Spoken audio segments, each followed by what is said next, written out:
the biggest threat to fatherhood, to dads being good dads, is also dads enjoying being good dads, is victim consciousness. Is anytime I'm blaming someone else for my feelings, for my situation, for my circumstances, especially blaming my wife, especially blaming my kids, because both of those were 100% my choice.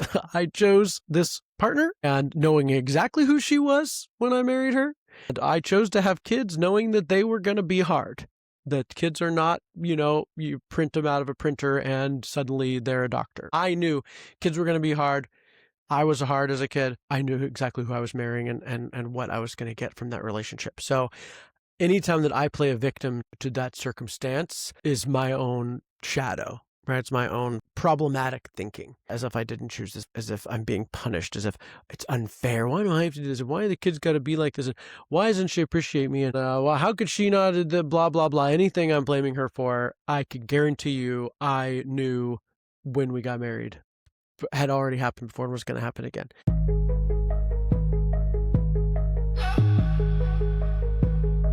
You are listening to Dedicated Joe, the new dad's guide on the upending and transformational experience of becoming a father.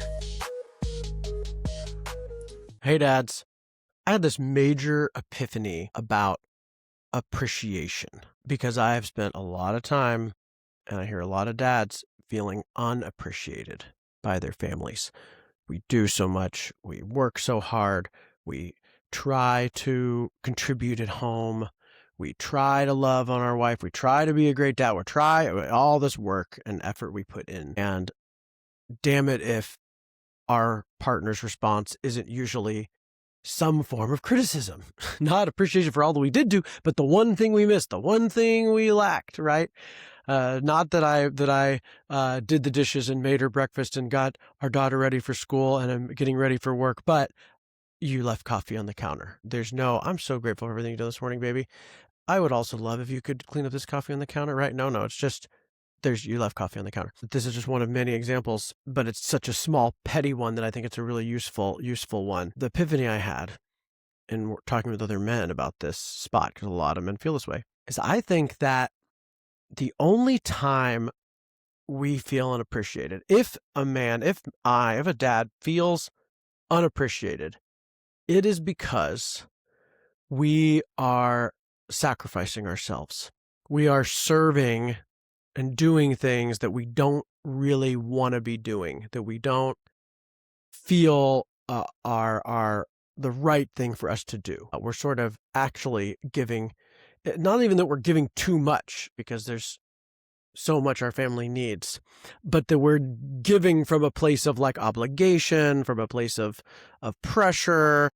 And that essentially if we need our wife to appreciate us, then we're doing it for the wrong reason, right? That we shouldn't be doing it just to get her appreciation.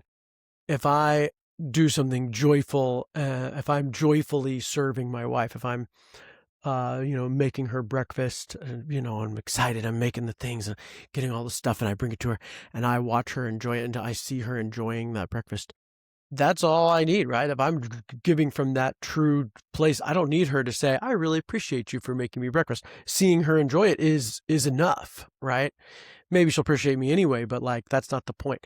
So I think that like, if we're feeling unappreciated all the time, we need to really take a hard look at ourselves on, are we in integrity with ourselves? Are we getting our own needs met? Are we doing things for our partner or for the house that we don't feel like is the right thing for us to be doing, which is a conversation, about what is actually needed and what isn't. Can stuff be outsourced? Could it be better balanced? Could we make clearer agreements? And this is where fair play is so powerful at making really, really clear agreements. Like if I am owning my fair play card for a chore, I don't need my wife to appreciate me for handling that card. I feel my own sense of like, okay, this is my house and I'm handling the dishes from start to finish. And that's satisfaction enough. I handled a task and don't need anybody to appreciate me for that.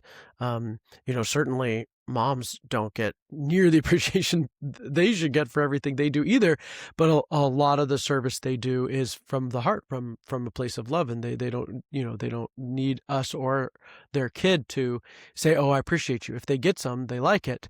And of course, moms, I'm sure you would love more appreciation. We should give her that. But I think there is this, it's a very dad thing that I hear, this need for appreciation, this need for external recognition.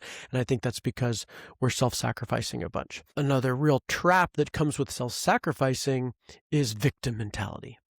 And I want to talk about this as many times as I can talk about this, because I think the biggest threat to fatherhood, to dads being good dads, is also dads enjoying being good dads, is victim consciousness.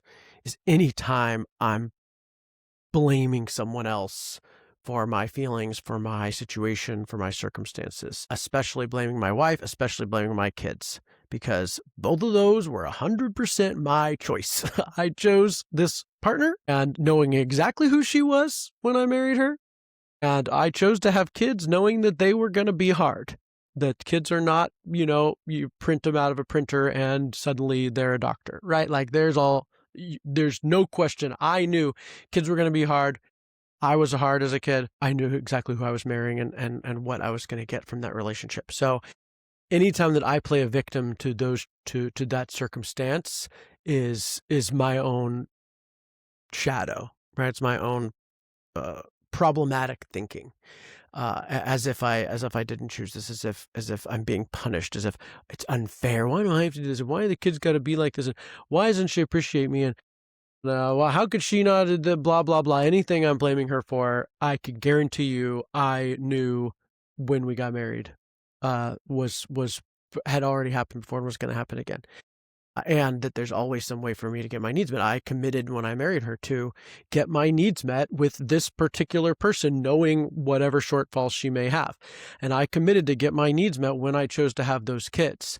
And that's my job, to get my needs met and, set boundaries and ask for what I want, and also make sure their needs are met. That's, it's not it's not about being selfish and prioritizing myself above them, but it is prioritizing myself in addition to them in a way that I can be full enough to serve joyfully, not ever need their appreciation for anything I do, because I feel so in integrity with what I do. And if I'm self-sacrificing, if I'm getting resentful, if I'm blaming circumstance, if I'm blaming her, I'm blaming my kids, I probably need to do some self-work. I need more self-care. I need coaching. I need therapy. I need time alone. I need time with my friends. Whatever it is, something's empty in me. Never has anything to do with them. I can appreciate myself in that way. And it's not even like saying, "Oh, I appreciate you, Joe." It's doing things from such a full, joyful place that the feeling of pride, which is kind of like self-appreciation, is just natural from that. So if we're not feeling happy and proud of everything we're doing in our house, then we're doing it wrong, right? Like we're not doing it right if we don't love serving our house, because men love serving. We love serving. It's in our nature to serve, to build, to create, to provide. That alone should be the reward enough. And we shouldn't need a woman or a child or anybody else to say, "You're enough. You're doing a great job," right? We need to own that in ourselves. And I think that's really the secret to being a great dad. So hopefully that helps y'all. Please like and subscribe. Please subscribe to the channel. That really actually helps me reach more dads for you to subscribe. Gets those numbers up there, which helps the algorithm and all that. So please subscribe on YouTube or wherever you get your podcasts. Comments are great too. Would love to hear the last thing that you thought you should be appreciated for. Love to hear that. And please share this with other dads in your life might benefit from this. Thanks so much, and stay dedicated.